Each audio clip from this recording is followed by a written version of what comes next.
Hi, I'm Laura. Hey, I'm Steffen, and you're listening to Attributed, a podcast library by Dreamdata. The purpose of it is to store and share all the knowledge that we have gathered across Dreamdata employees through our LinkedIn Lives, podcasts, and webinars. The typical topics you'll find here can be stuff like marketing, Sales, B2B ads, operations, social selling maybe. Hello and welcome everybody back to another attributed session brought to you by us at Dreamdata. As usual, I'm Steffen. I'm one of the co-founders of Dreamdata. And today I have a guest with me who just said, I ain't Taylor Swift yet. To cover that there's so many people that know about her by now, but still maybe there's a few people left that we need to tell about who April Dunford is and what her work is. But the short pitch is here today that we have not Taylor Swift, but April Dunford here to talk about positioning, which is a discipline that I've really come to understand the huge importance of when you do B2B, any kind of go-to-market, but marketing also very particularly. So April, I'm so happy that you want to join us again, talking about all this positioning stuff. And today the discipline is positioning jujitsu, because I think that's where a lot of us end up having to apply positioning work after kind of the theoretical and implementation work I've done. That's when people actually have to put it to work. But before we jump into it, April, could you maybe just spend a few minutes for those who haven't heard about you yet to talk a little bit about your career this far, and then why you've become known as now kind of the queen of positioning nowadays? Yeah, sure. So first of all, thanks for having me on. This is great. So yeah, my background, I spent 25 years as a repeat vice president of marketing at a series of venture-backed startups. I think in total I did 7. 6 of those were acquired, and so through acquisition I ended up, working at a bunch of big companies. And about 10 years ago, I can't believe it's been 10 years. 10 years ago, I made the switch to consulting. And now what I do is very, very narrowly focused. So I do positioning work with B2B tech companies. And even more specifically, I do B2B tech companies that have a sales team. So if you have like a zero touch model and nobody ever talks to somebody on the website, I don't work with those. So everybody I work with it tilts towards enterprise software. Sometimes there's hardware in the mix there too. Sometimes it's not purely enterprise, but it's complicated enough that there's a salesperson involved somewhere in the motion for a customer to buy something.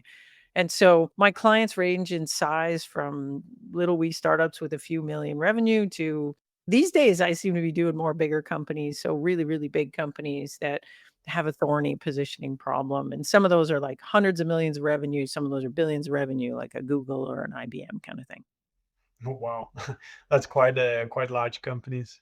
I Yeah. guess that's probably also those that maybe somewhere along the way can get a little bit lost because they haven't had to think about being very specific in their positioning, as they've just grown and grown and grown. Well, there's a few things. Like I would say in the bigger companies often bump into a positioning problem for 2 reasons. One is they've acquired a bunch of things. So usually these big companies, they'll acquire things along the way. That gets thrown into a business unit, and then you have a sales team that has to sell this, new mix of products.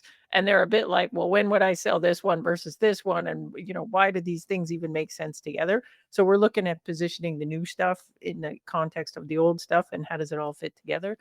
And then the second thing is that markets change, man. Like like you've got a product and you sell it this way against these competitors and that can work for a really long time, and then something big comes in and disrupts the market. And so sometimes you have a new competitor gets in the market, so the things that were differentiating for you are no longer not quite so differentiating because there's a new competitor in the market.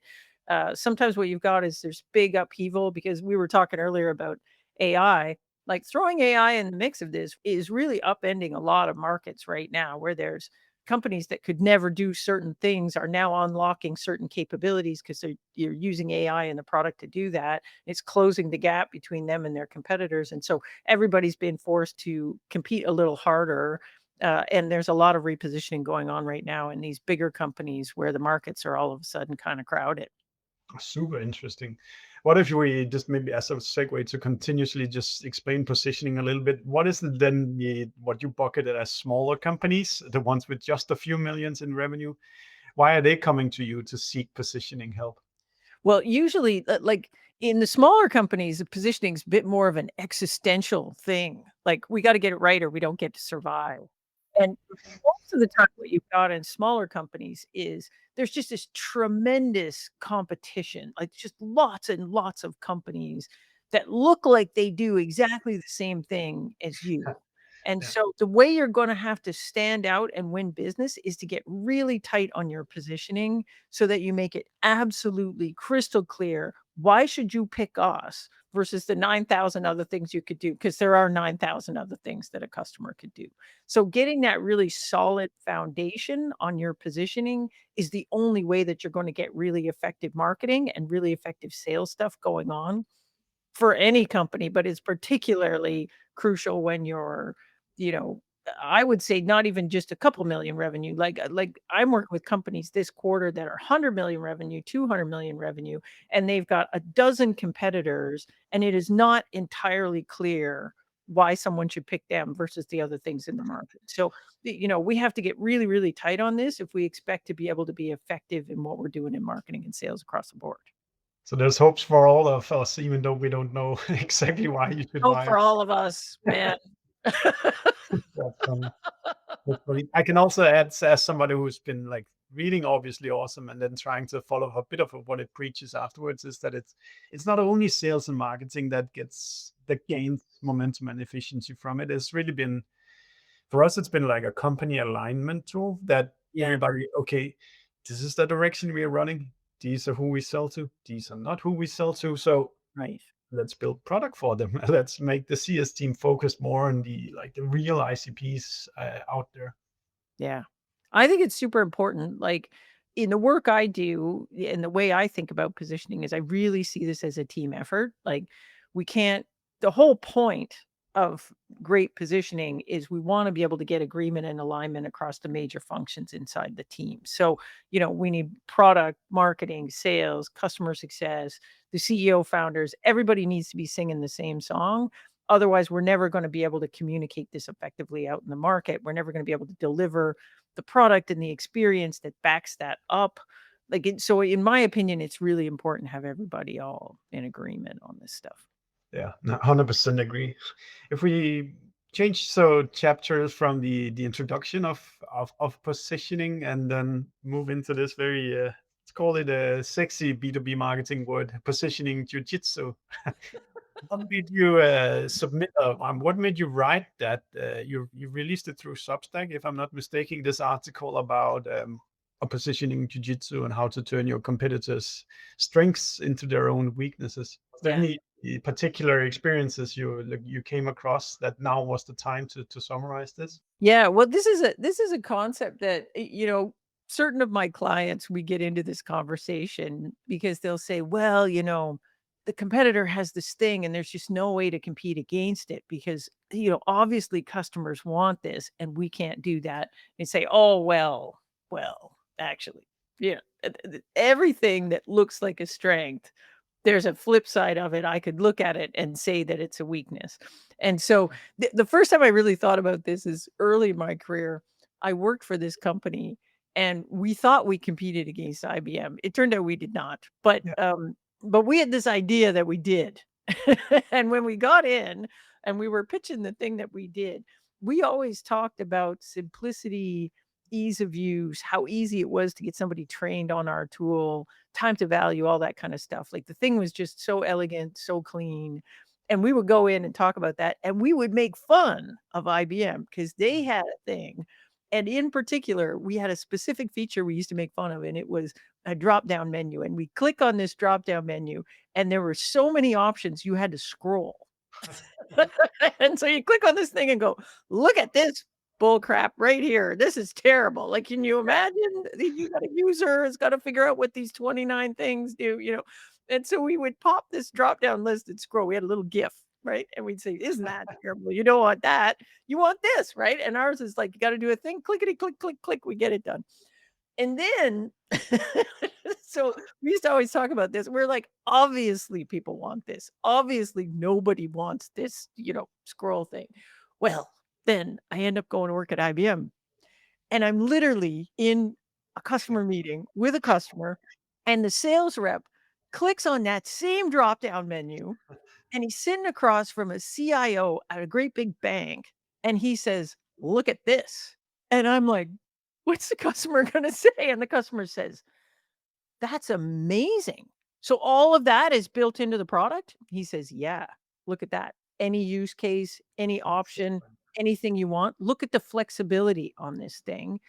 And the CIO at this giant company loved that. Yeah. And so that cracked my brain a little bit. And the reason it was different is because we were selling a completely different kind of customer. So we were selling to a customer that didn't want that flexibility. What they really cared about was ease of use. What they really cared about was how hard was it to get somebody on board or whatever. But this CIO of this giant company was thinking about, well, I got this department, that department, this department, that department. And they got all different requirements. And if the product doesn't do it, I'm going to have to do it with professional services. That's going to cost me a fortune, blah, blah, blah. Different customers, different requirements. This thing that we thought was their big Achilles heel Was weakness yeah. turned out is actually their strength. And the thing that we thought was a strength was the reason we could never sell into those big accounts. So that got me thinking about, well, wow, like that's probably true of a lot of things, like not just this concept of ease of use versus whatever else. And so once you start being on the lookout for that, you start seeing all these places where this thing that looks like an obvious strength, for a certain kind of customer, it isn't a strength at all. It's actually a weakness. That's so interesting. It has so many consequences of what you're saying here, because why were people even in that sales meeting if the customer wanted that a long stroll, and why had you not attracted somebody else, or why haven't you been outbounding to teams who weren't looking for that feature? Well, yeah, I mean, this is the thing. Like it was inherent in the segment of the segment of the company that we were trying to focus on. So if I'm thinking about how to use this in practice, right? Like the most common one that I get with my clients when we're talking about positioning is they'll say, well, we got a big incumbent in the space. So we got a leader in the space and they're the safe choice. Mm, They're the safe choice. And not only are they the safe choice because everybody's picked them and they're the leader in the space, but they do all the things. They have all the features, again, that scrolling thing. Like they have everything, absolutely everything, and we can't match it. And so we go in and we talk to a client and they say, "Well, do you have this? Do you have this? Do you have this?" And we say, "No, no, no." And then we lose the deal. How are we ever supposed to compete against them? We're a little startup. We look risky. They got all the stuff. And then not only that, they've got like this thing where they just look really safe, right? Like they have so many customer references. They have so many whatever. So this is kind of like if you're going to buy a CRM, this is why people pick Salesforce. They're the leader in the market. They're the safe choice. They're not risky at all. They do all the things, literally all the things. yeah. Yeah, And that's it. so how would anybody ever sell against that?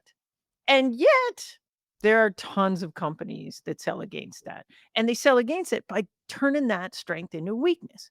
So Mm, so I worked at a company where we sold against a big incumbent, and we did it by focusing on an underserved subsegment of the market.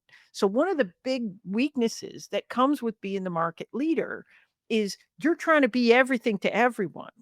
yeah. And you have to be in order to, maintain this market share in this giant market, which means that you're exposed in lots of markets that aren't that big, but well, more than big enough to support a mid-sized startup or a bigger startup. Yeah. And then once that startup grows to a point where they're number 2 in the market, they can start to challenge number 1. So you'll get this thing where so the example I used, I think in that post was Velocity, which was this company that focused specifically on financial services and then came in, grew to 100 million, working in this subsegment that Salesforce wasn't doing a very good job of competing against. And then eventually Salesforce bought them for a spectacular amount of money. So it didn't hold them back on the growth at all. And in fact, they even built on the Salesforce platform. And so there's lots of examples of this, I think, where you can, take the thing that looks like it's untouchable and use it to your advantage. Here's the other one you have when you have the big, gorilla in the market. Often the gorilla in the market is really slow to adopt new technology because their platform is complicated. It's big. It's a lot of lines of code, man. And it does all the things for all this stuff, and there's all kinds of APIs and other things they have to consider. And so it's not easy to just come in and and adopt some new thing and have that work. That smaller companies can often crank out new innovation really fast. And if Right. you're aimed at a subsegment of the market that really needs that innovation or really cares about that innovation, you can often position the leader in the market as kind of the old legacy junk and position yourself as the new hotness. Now, if you happen to be the leader, like let's say I'm Salesforce, I got to be careful about that. So if I'm Salesforce in the market, and if you look at those folks, they're doing a spectacular job with this AI stuff, at least Yeah. from what I can see. But they have to, right? If they don't, then number two, number three in the market is going to look at them and say, all right, we're going to be the CRM for people that want the AI stuff. And so we're going to do all this AI stuff. We're going to use that to close the gap between where we are with them. So they have to run hard. But if you look at other markets, do you think SAP is doing a great job here? Do you think Oracle's doing a great job here? They look a Not bit bored from the outside. Right, not necessarily, right? So if Oracle was my competitor, I could absolutely position them as a dinosaur old legacy crap, Yeah. and I'm the hot new thing, and look at all this cool stuff I'm doing, and look at all this, I've got all this stuff, and those guys aren't gonna get that for 3 years because that's how stupid and old and slow they are. Yeah. So that's the other way you can compete against the entrenched, big, safe competitor that does everything is one, you find your little spot in the market that they're not serving very well and you go run at that and then you expand out from there. Or two, you figure out a way to out innovate them and position them as yesterday's news. Yeah, I'm thinking that there must be so many different ways to kind of find ways to eat into the market, whether it could be like geo, even like is there a language they don't serve? So and you're strong in, let's say, German, and they don't use German, then start there, build a position, and then once you're stronger and have more muscle, you can start eating into more languages, to do like a simple example. That's it. But the thing you gotta be careful about is, one, your beachhead market has to be big enough to support the business. So, if your revenue goal for this year is 2,000,000, That's a good expression, the beachhead market. well, that's what it is. Like, the place Yeah. where you're gonna land, it's gotta be big enough that, like, if you say, "Okay, this year I gotta make 2,000,000 revenue, and in order to do 2,000,000 revenue, I gotta close 100 deals," and you look at that market and there's only 100 companies, well, you're not gonna make it. No, no, no, absolutely. So, you gotta look at that thing and say, "Okay, beachhead market has to be big enough to meet my short-term revenue goals, otherwise it's a non-starter." That makes sense. But most of the time, especially in these huge markets, like CRM's a great example. Like the market is so massive that there are massive beachhead markets that are completely underserved by the market leader. That you could come in there and and there's lots of examples of people building 100 million revenue companies in a few years going after subsegments of that market. So that's the first one. Makes Then the sense. second thing you got to worry about when you're doing this strategy is after you've got the beachhead, you gotta have a plan for what comes next. I use this example all the time of a company I worked at where we were selling enterprise CRM. We focused down on CRM for investment banks because that's where we could really win. We had a key feature there. We could deliver value there that the market leader couldn't. But we were never planning on just staying in investment banking. Like the strategy was we're going to do banking, investment banking, then we were going to go to retail banking, then we're going to go to insurance. And each step made it easier for us to get to the next step. It was easier to get to retail banking once we had investment banking because we had proven that we knew Mhm. banking. And then once we get banking, then we could go to insurance because we're financial services people. And so there should be a strategy that helps you expand the market over time, and you're not just going to be this small thing that you start out as.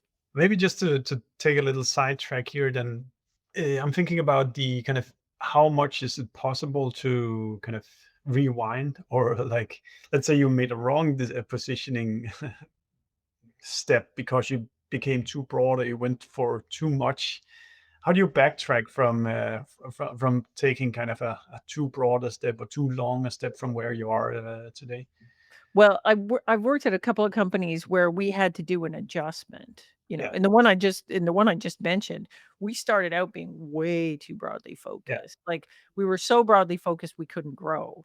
So, we had one customer in insurance, and one customer was a telco, and another customer that was, I forget what those guys were doing. We had 6 customers and they were all completely different. Yeah. And so what were we? Well, we were just a thing for enterprises. Yeah. And so we couldn't get any traction with that. So Yeah. it's not that hard to narrow down. It's harder to expand, frankly, and do it successfully where you actually get any traction. When you go to narrow down, what you're looking for is, what is the value that I can deliver or my product can deliver that no one else can? Mm. And then you need to really sit with, well, what are the characteristics of a target account that really care about that value? So a lot of the companies that I work with, we end up narrowing down the focused area because the company is too broadly focused and they're wasting a lot of resources in marketing and sales chasing deals that they're just never going to get. And so I'm thinking about one in particular. It was a company that was making it really easy to pay contractors. And they had a lot of value around how to do that at scale. So if you Yeah. had a large number of contractors, the companies, that they worked with used to spend days and days and days at the end of the month getting everybody paid. And with this tool, you could get it done super fast, 0 errors, everybody gets paid on time, contractors really happy. So when we looked at it and we looked at the accounts they were targeting, like, lots of those accounts had contractors, but not a lot of them had a lot of contractors. And so then we had this conversation around, well, who's got a lot of contractors? Like, a lot.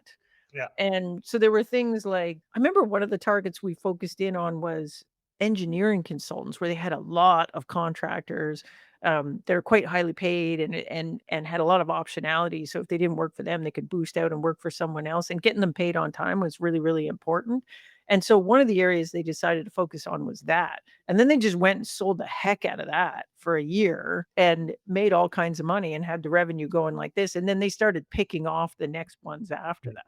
The thing is that, like, once you get narrow, all the other decisions become so much easier because So then much instead of easier. 100 conferences, it's only 10 conferences. So true. If it's this ad, or if you start having like very weak copywriting because you're not really talking to anybody once it's very narrow, you can be very like, you're an engineer at a company of this size in this industry, et cetera, et cetera, et cetera. And then suddenly the engagement of your advertising becomes a lot better as well. That's exactly it. Like, all your marketing ROI just goes way through the roof because you can get super, super focused on this stuff. Yeah. Like, at the company I was talking about where we decided to focus in on investment banks, like, not only that, like, we actually had a glossary and we would train our sales reps on a bunch of investment banking terms so they could go in and have a conversation with investment banker and not sound like an idiot. Yeah. So So so they were going in talking about, Chinese walls and all this stuff, whereas our big competitor would come in and they would literally do like a call center demo for an investment banker, which is like nothing. That is not at all how investment banker works.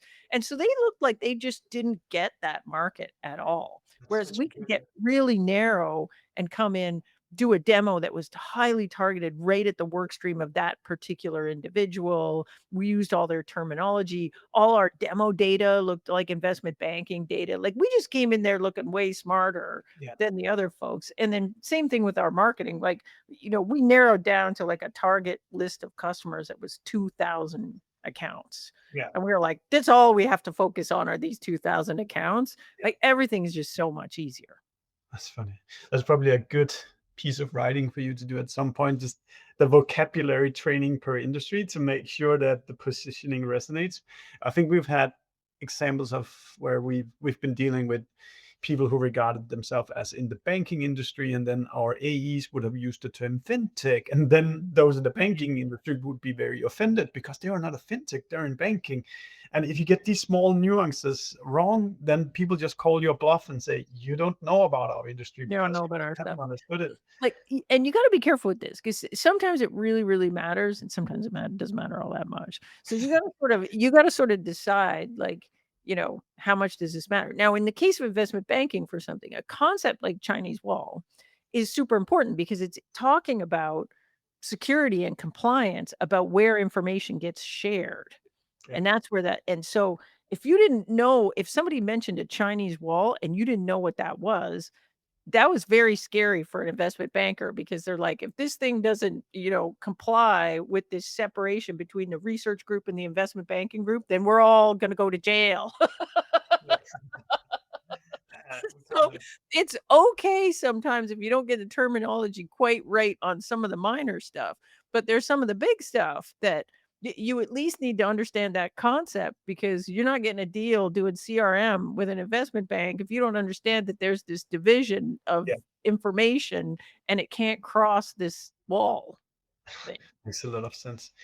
April, if we look towards picking who you do jujitsu with or against, I know it's part of some of the books as well, like trying to figure out who to actually pick, who you're actually fighting with and who you're not fighting with. Mm. Can you share a few thoughts about who should people actually care about doing the jujitsu fight with, and who should they just not think about? Yeah. Well, so one of the things that I found most surprising when I started doing this work, as a consultant versus in-house. Like, so when I was in-house and as vice president, we do a positioning exercise. And I felt like in the companies I worked at, we always had a pretty good handle on who our competition was Yeah. and who it wasn't. But I have been very surprised as a consultant going out that if I get a cross-functional team together and I've got marketing, product, and sales together in the room, and I say, "Okay, if your stuff didn't exist, what would a customer do?" And you would be surprised how different parts of the organization have very different ideas about who that competition is. And so we have to be very careful that if we are positioning ourselves against a competitor, we need to be positioning ourselves against the actual alternative that the customer has in their mind. So what we often get in tech is if I Googled it, I can find a long, long list of competitors that actually look a lot like me. I can pull out the Gartner Quadrant or the Lumascape, or I can go on G2 Crowd or whatever and look at that thing and say, Yeah. oh my gosh, there's 25 companies in here. I got a position against all of these. How do I do that? But then you walk over and you talk to your sales team. And again, everybody I work with has a sales team. If you go and walk over to the sales team and you say, do we ever see these guys in a deal? No. Well, why do I have to position against them then? Like they're a ghost as far as Yeah. my customer is concerned. So I don't have to worry about positioning against things that I think should compete with me. Like at the beginning of this, when I was talking about I worked at this company and we thought we competed with IBM and then it turned out we didn't. Like we were idiots. Like, if we had just talked to sales would Yeah. have said, dudes, we never see them in a deal. But their product looked just like ours. They said the same thing as us. We kind of had this idea like, if we're not competing with them now, we're gonna. But the future never happened where we competed against them. And so I think that's one thing that you got to be careful on this. Like, if you're doing competitive positioning, you need to really position against who's causing you pain, which means like, do we lose deals to these folks? Are these folks making it to the later stage of a deal? And if they're not, we don't have to worry about them. Yeah. Now, they're then, and then what you'll get is your product management on the team. They'll say, trust me, they will, April. They're coming.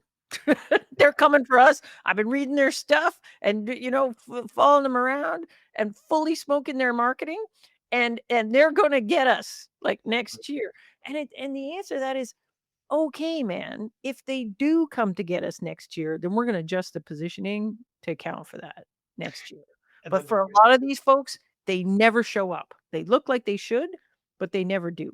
So we have to stay in our positioning very oriented around why pick us versus the other guys. And the other guys are in the minds of customers, not who we think should compete with us or who could compete with us, but who actually does. Who ends up on a short list? Who does a customer list? Who causes us pain? Who do we actually lose deals to? And then we're going to jujitsu against them. and then even in that case, the status quo might be what you're competing against in the mini deals as well. Like, that's the worst competitor we've got is that, right? The worst competitor we've got is no decision, right? And no decision is either the thing we've got right now works good enough and it's just not worth the hassle and the expense and the pain of change to go to something else, Yeah. You didn't or manage you know, the or position. it's no decision because we're kind of worried if we go to something else that sounds kind of scary, and what if it fails, and what if it doesn't do the thing that people say it's going to do, and that. So we have to work hard against that. We have to work really hard against that. Yeah. So I guess then once you've picked the right competitor, then what is the practical application in a positioning jujitsu match here? Then what is it that we need to observe in the market we then stare at being us versus them and in this match? Well, okay, so one of the things you gotta do is you gotta look at that competitor the way a customer is gonna look at them. And and then you gotta figure out, well, could I shift that perspective? So let me give you another example. The other one that comes up a lot is the platform versus single tool thing. So, let's say we're the platform, Yeah. or let's say we're the tool and we're competing against someone that's got a platform. So there's this platform. Now, first of all, lots of companies say they have a platform, but it is not actually a platform. So, but we use this word very loosely in tech.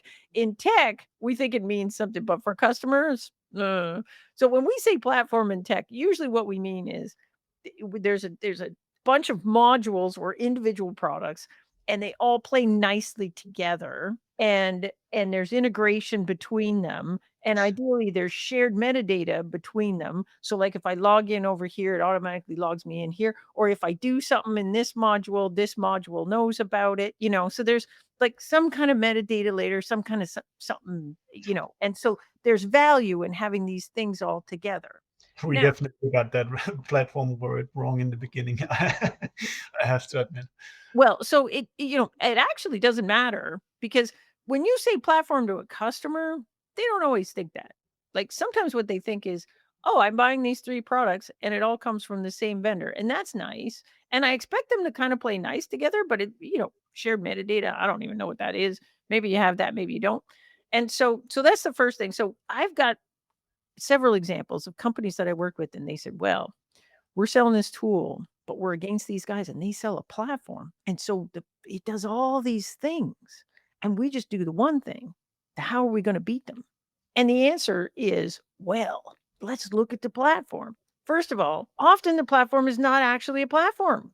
Often it's just a bunch of tools owned by the same company, and there is no integration between the tools. So picking your thing as tool number 2 is exactly the same as picking their tool number 2. All you got to do is educate the customer that that is true, if it's true, right? Mm. Second thing is, in the platform, often the individual piece parts aren't all that great. Or there's some of the piece parts that are really bad, really bad. Because they've been building all these broadly applicable features. Exactly. They're building all those things. Where you come as the specialist tool vendor. Now, if you're selling to a customer that, yeah, they need all these things, but the thing they really need is this thing, and you sell that thing, then you sell on that. You come in and say, "You know what? Use their stuff for the rest of it. That's fine. But this, dude, you're giving up all this stuff by going for the generic half-ass version of it over here in the platform versus my specialized tool."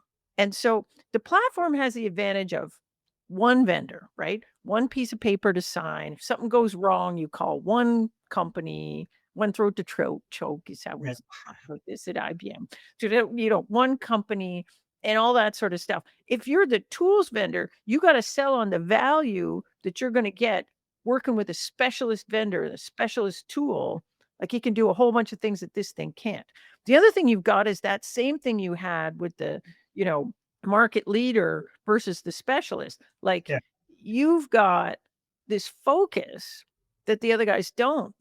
And so, if you haven't got a bunch of value you can deliver because of that, it would be weird. Like for sure you do. And so there's that. So let's play it the other way. Let's say I'm the vendor of the platform and I'm trying to position against a very strong individual tool. Well, what I'm trying to the strengths I've got is, look, If you buy that tool, yeah, they got some extra stuff that we don't have for sure. Yeah. But you're going to have to figure out how to make that thing play nice with the 15 other tools you have around it. This has all been done for you. We've already done it. Hopefully that's true. You can't say it unless it's true. But if it's true, you should talk about it. It's already been done. And you can also talk about if you actually are a platform and you have shared metadata, then you can talk about, well, this is how all these things all play nice together. And you are never going to get that from stitching together that standalone tool with these other things. This is, Salesforce, for example, sells you the CRM, Sales Cloud, and then they come in and they say, well, you should buy our marketing automation platform. Not because it's the greatest marketing automation platform in the world. I think we kind of admit that it's not. However, it is the greatest marketing automation platform if you already have Salesforce because of all this nice integration. That makes a lot of sense.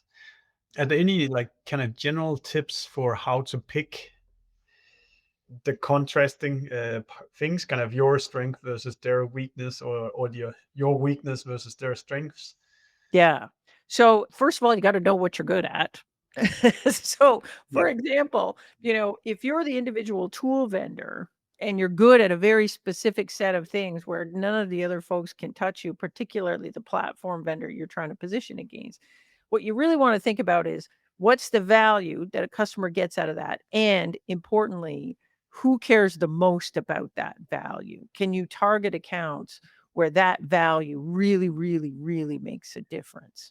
Same thing the other way. Like if I'm the platform vendor and I'm trying to sell against the tool, and if I say, well, it's integration and it's these things working together and whatever, then I should be thinking about, well, who cares a lot about that? And there's probably accounts that have way more complexity in this stuff than others, where you having a thing that's already pre-integrated and working nice together is much more valuable than it is for another account. So you need to really, really focus in on what's my differentiated capability? What's the value that that can drive? And then what's the segment of the market that really cares about that? So we can go in with this message that says, hey, you want to pick us because of this. And that customer is going to go, you know what? That's really important to us. So yeah, we pick you over the other dudes. And that goes all the way out into the first ads they see about you, the first impressions they have at your Everything. conference, and then all the sales conversations afterwards. That's right. You're hooking them with that. You're running that into everything that you do. April, is there a difference if, sometimes there's always somebody who gets the first sales call with the customer versus the competition that gets the second call, or sometimes you're late to the party and then you Yeah. have to do the jujitsu afterwards. Yeah. Are there any kind of timing things here to be aware of, which kind of how you perceive with the battle? Well, here's the thing. The vast majority of companies do a lousy job of positioning their competitors. This is almost universally true. And so if you can get in there, particularly if you're the first call, like if you're the first call and you can effectively paint a picture of the market and say, those guys fit over there and these folks fit over there and these folks fit over there, and you want to pick us because of this, then guaranteed your competitors are not going to talk about that. Your competitors are going to say, here's a thing we do, here's another thing we do, here's another thing we do, here's another thing we do, here's another thing to do. But I've given you a mental model to think about the whole market. Mm. And if you can effectively do that, you can run circles around the other guys. It's harder to do, obviously, if you're the second call. Yeah. But if the folks on the first call failed to position you, then they give you a little opening there. So So you can come in the second call and educate them. Now, not everybody's open to education, but in enterprise software, where this is a long deal, it's going to take you a while to get this deal closed anyways, and you're on the short list, like you have the opportunity to go in and say, yes, listen, you have lots of options. We're not the only one, but we specialize in this, and we're really good at that. Now, there's other options you could take. You could pick what's called you'll hear these companies and they'll call themselves a platform. But when you look at it, they actually grew by acquisition, and these three piece parts don't actually integrate with each other. They'll call it a platform when they come in and pitch you, but ask them these three questions. Ask them, if you log in here, does it log you in the other one? Ask them, if you do this over here, does the other thing know that you've done it? So if those things are actually separate products, then you should be buying best of breed separate products. That's so good. You've played this game many times, April. So you can educate a customer, especially if your competitor is stretching the truth a little bit. Like, it's the greatest gift ever if the competitor stretches the truth, because you can come in and say, hey, other guys out there will say this, but what they mean is this. And if they're on your short list, here's 3 things you should ask them. Yeah. Customers freaking love that, by the way, when you have the guts to go in, and that's not bashing the competitors. You don't even have to say them by name. You can put them in a bucket and I say, was just sitting and thinking, are you a namer of competition when you do the competitive market? Or are you proposing people not name it? Say you're first to the deal.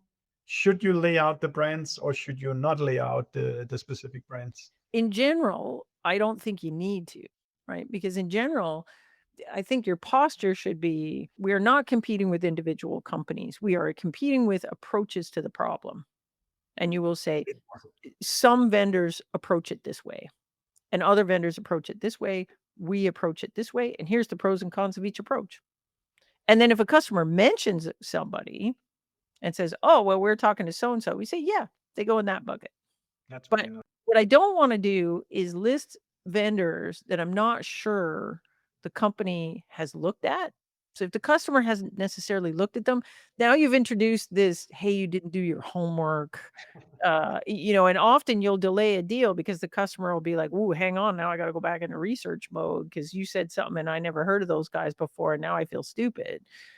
So I generally try not to do that. What you're trying to do is get the customer comfortable that they understand their options and the pros and cons of their options. So if I'm not talking about individual companies, if I'm talking about approaches, then I can put anybody in the approach. And then if a new name comes up, you say, yeah, they're just like those guys. Just go in this bucket.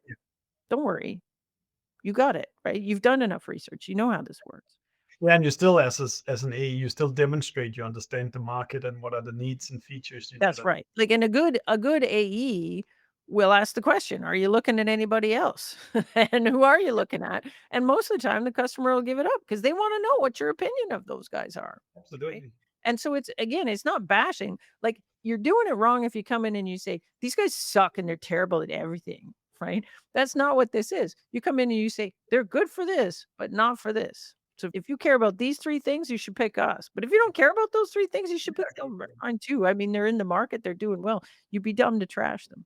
Here's the other thing. If there's a gorilla in the market, so let's say, someone big. let's say we're an enterprise, we're selling to an enterprise company and we're selling CRM. Like, I think you can name Salesforce. You're probably pretty safe there because, of course the customer is looking at that. But anybody else, I wouldn't name it until the customer does. And then I would teach them what bucket they go in. But sometimes we do name the elephant in the room if it truly is the elephant in the room. Yeah, that makes sense. Okay, time is flying fast. I was just There's thinking, a lot of questions in the thing. I don't know. Do we want to take them? as a heavy engagement, April, it's always like that when when you're involved, but that's great. I don't know. They might all be disagreeing with me. I don't know. I haven't been following it. Maybe we just do a timely stab on the, I think everybody or a lot of companies right now are like, we jumped early on the AI wagon in our feature set, or we haven't jumped on it yet because we think AI is going to mature a little bit more and it's smarter for us to wait 3, 6, 12 months before we actually start applying AI in our industry. How do you think, let's say you are facing a competitor, or I guess there's 2 cases. There's either you chose to wait 6 months because you think AI is going to be like the models are getting rapidly better every month. And then the opposite is you jumped on it very early and the competitor has jumped on AI. I know it's a super timely question, but what's your that inside of that to AI or not to AI just right now? Yeah. So here's the thing. Like, again, we have to really put our customer hat on for this stuff and think about this the way a customer would think about it. So AI and the capabilities that a company can unlock with AI inside their own product is obviously super exciting and important. And most companies that I know are at least looking at it. Most of the companies that I work have some kind of AI capability in the product right now. But there's a few things to think about. So one is you may have some really interesting capabilities that you have unlocked by adding AI to your product. That doesn't necessarily mean that AI now becomes one of your headline things that you talk about. Like at the end of the day, most customers still care more about the value that you deliver versus how you got it done. So you may mention that you did it with AI, but the main thing to focus on is the so what for the customer. Like, so what does this mean for the customer's business? What can this unlock that it couldn't? How's this going to help you make money? How is this going to help you save money? Like, that's the key thing.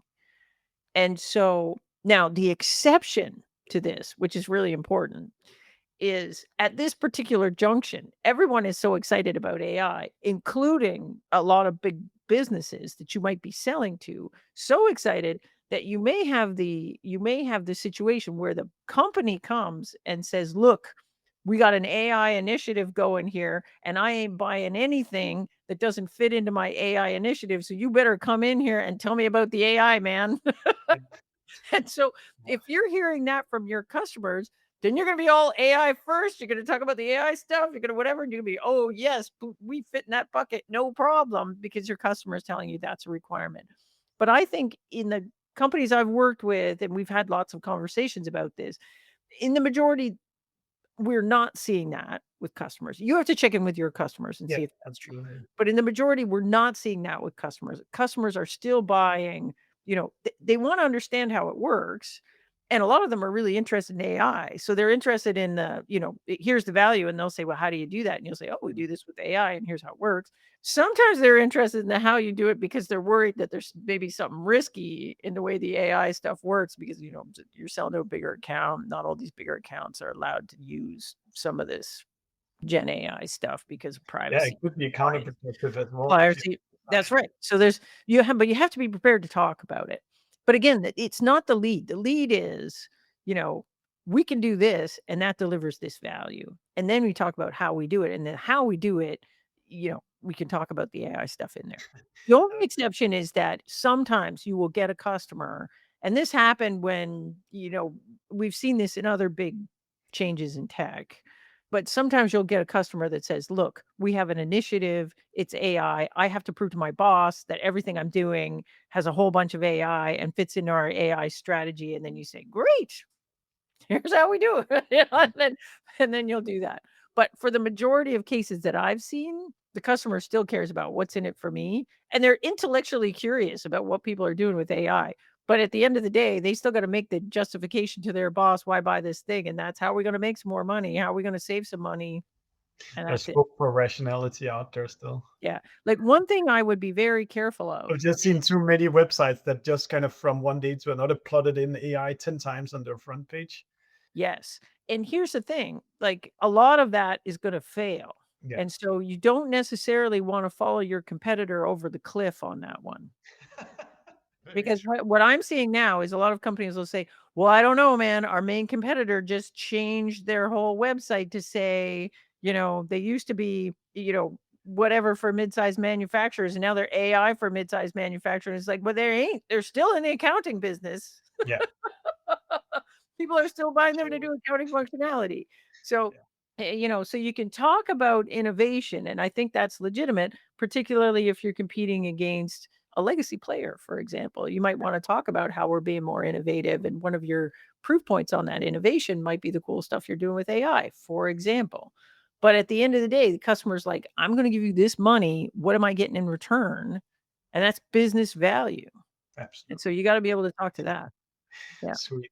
Okay, coming to the end here, April. End of the So jujitsu. fast. Why does it go so fast?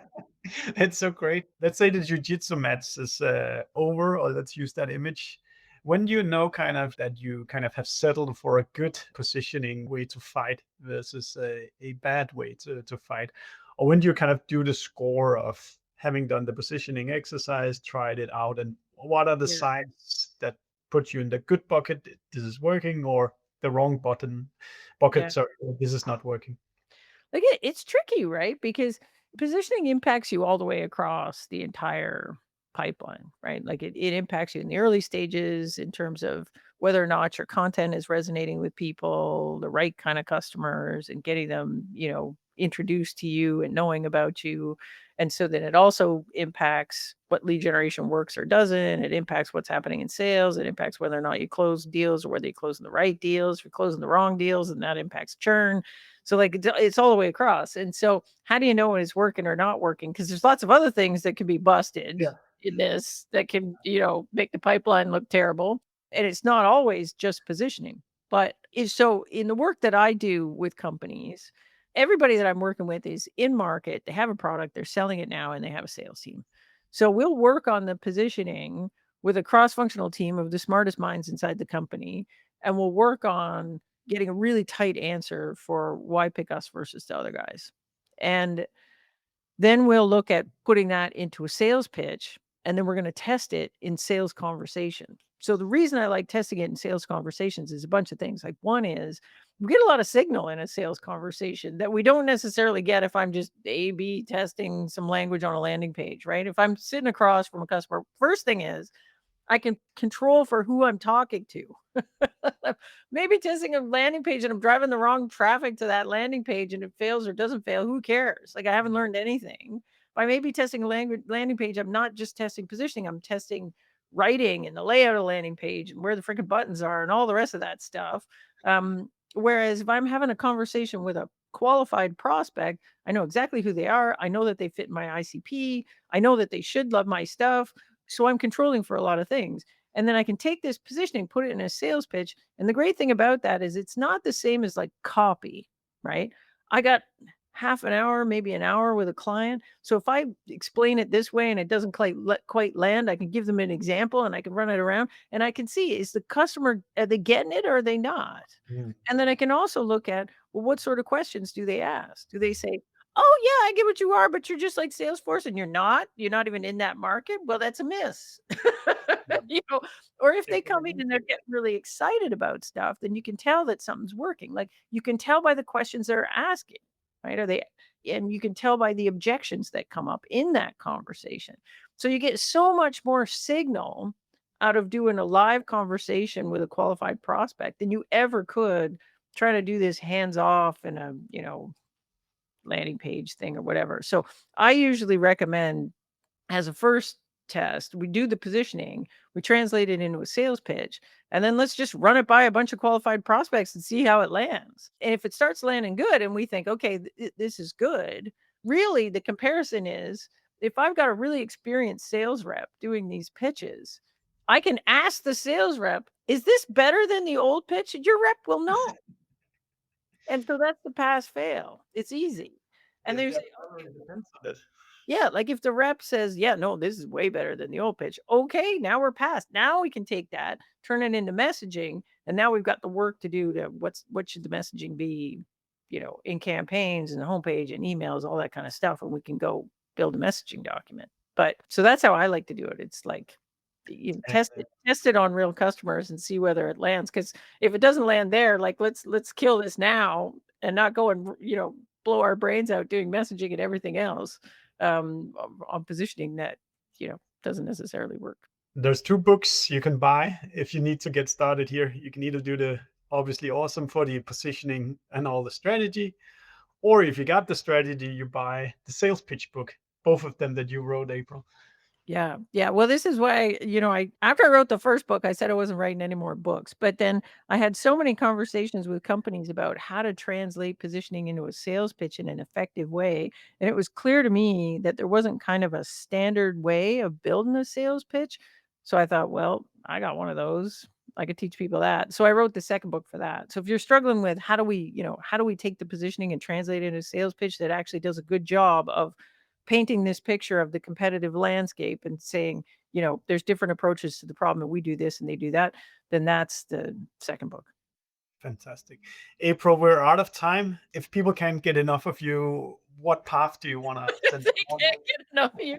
Yeah. So I'm taking a little marketing hiatus at the moment. just because I'm really, really busy with client work. But there's lots of stuff. So the 2 books are usually the best place to start. And I would start with obviously Awesome, which is the book on positioning. That's kind of everything I know about positioning in a book format. If you know that stuff, the basics, and you want to go deep on this stuff, I got a podcast. It's called Positioning with April Dunford. And so a lot of that is just me doing a deep dive on a particular aspect of positioning. And then I got a newsletter every once in a while. I write something on the newsletter, which is on the Substack. So it's if you go to aprildunford.com, you can see a link to the newsletter and the podcast. And yeah. And then sometimes I post stuff on social media, but not lately. I'm taking a little break. Yeah. Yeah. Much demand. Maybe I ramp it back up next month. All right. Thank you so much for your time, April. It's been fantastically educating for myself, and I can see on the activity in the comment field as well. It's been great. If you like the conversation with April, do also go in and subscribe to Attributed where you listen to podcasts, because then you'll get the next conversation with go-to-market specialists like April. And one day we might become as famous as Taylor Swift if we all do our jobs really well. Nobody is ever going to be as famous as Taylor Swift. I think we just got to admit defeat on that. She's just going to beat all of us. That might be true. April, thank you so much. Have a great day. Okay, thanks so much for having me, and thanks everybody for joining. We hope you like listening to us. Subscribe to our podcast and the ones that we have been guests on. And if you have any feedback for us, just do let us know. And should there be a guest that you think we should be talking to, then pitch us. We're looking forward to seeing you.